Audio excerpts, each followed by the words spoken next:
Y a pesar de la contribución de capital que no se logra, de los shareholders, toch, mester de un banco que provee fondos para por completar y acabar la construcción. El día de hoy nos está anunciado que Caribbean Town haya financiamiento del banco local RBC Bank para nos por construir, finalizar Caribbean Town. Está importante, está esencial que nos tenga el soporte de un banco para nos por completar nuestra construcción. Nos estamos muy contentos sobre nos anunciar que ya acaba la construcción, lo finalizar otro año. Y fase 1 y fase 2, y nos va a cumplir con el contrato que nos ya acaba a firma con los compradores.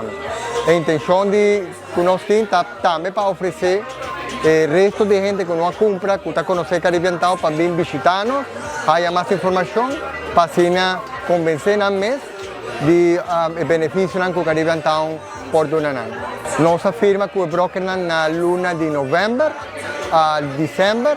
Y me por visavo cada semana nos tiene un broker que está 13 clientes, todo el día básicamente. Y nos está trabajando muy bien con él, y está contento con él.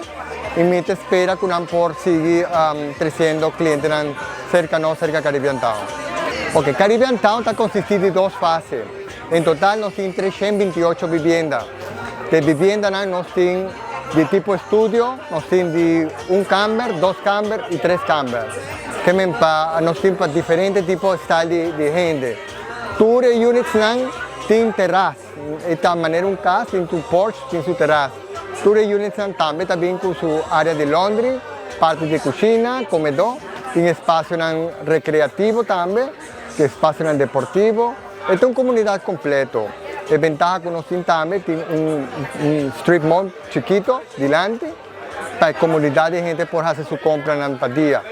Nos tiene componentes de sostenibilidad, nos tiene trash management, de acuerdo con componentes de sostenibilidad, y diferentes otros aspectos que hace que el proyecto aquí lo está algo verdaderamente segura y vida de paz de gente que también queda de tranquilidad.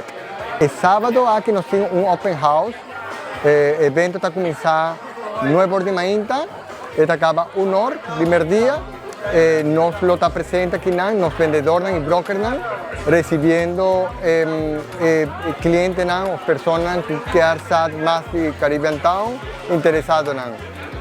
También nos tiene una promoción, no por visa ahora aquí, pero nos lo tiene una promoción para gente que viene el día y que lo firma cerca de nosotros en las siguientes 2 semanas.